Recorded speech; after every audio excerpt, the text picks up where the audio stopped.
You know that tomorrow I'm hustling like there's only one more second left of this hustle. Don't bother me, I'm working. Don't bother me, I'm working. Don't bother me, I'm working. Don't bother me, I'm working. Hello, I'm back with another tutorial. Today I'm going to be demonstrating how you're going to get the perfect blunt cut.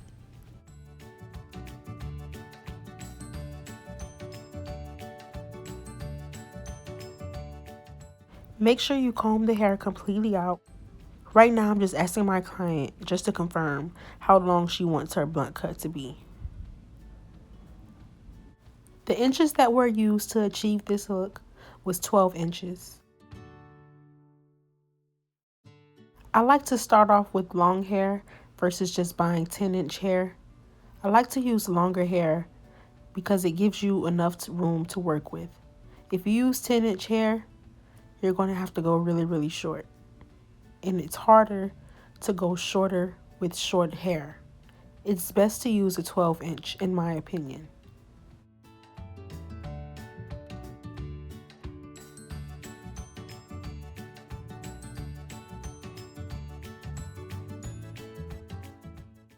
When you're doing a blunt cut, the best way to get a perfect blunt cut is using the hair that you already cut and grabbing the other pieces of hair that wasn't cut yet.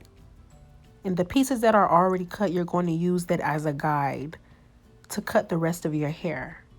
That's going to give you a very even cut.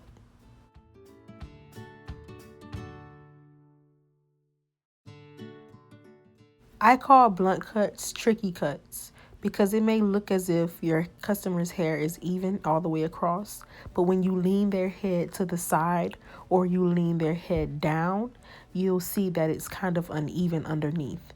So you're always going to cut straight across first with their head straight, then you're going to lean their head to the side and then downwards so you can get it cut evenly all the way around. When I said to use the pieces of hair that you already cut as a guide to cut the rest of your hair that isn't cut already, this is what I mean. Pay attention to the pieces that I've already cut, and I'm grabbing new pieces of hair that hasn't been cut yet, and I'm just going straight across with that. Now I'm leaning my customer's head down because as you can see, like I said, it's a little uneven underneath, and you're just going to go ahead and make that cut completely clean.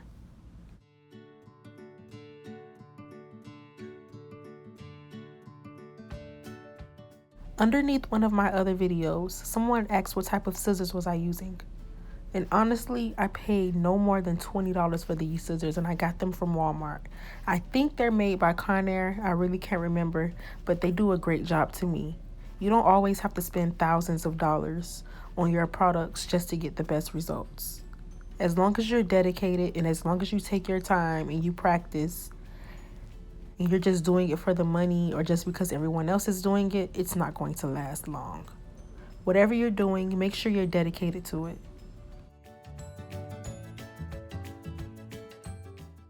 If you haven't already, make sure you click subscribe and feel free to leave a comment. But please refrain from leaving any negative comments. They're not needed nor wanted here. Thank you.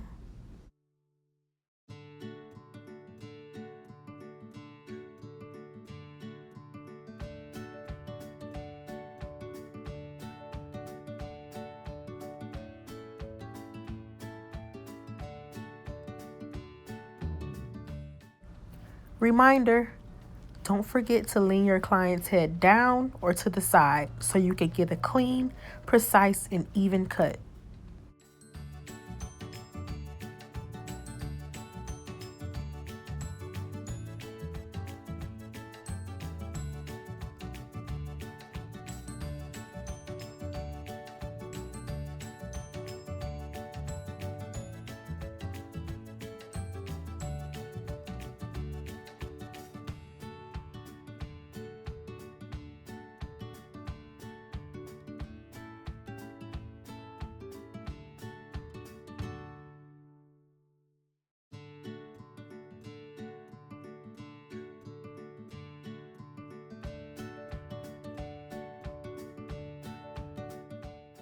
Once your cut is complete, you're going to end your style with the styling process.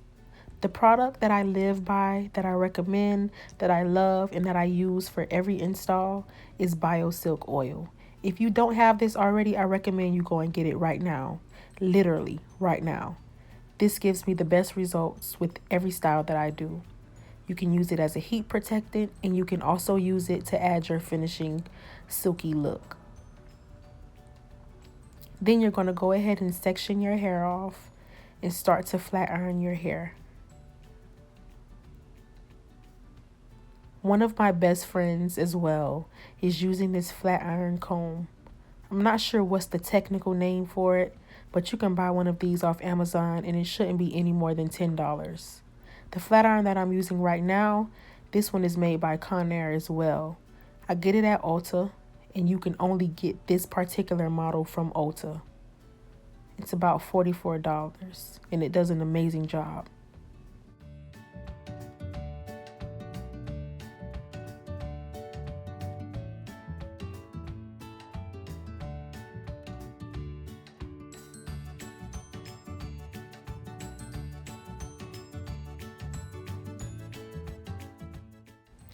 I just want to thank you all so much for the support. Thank you for tuning in.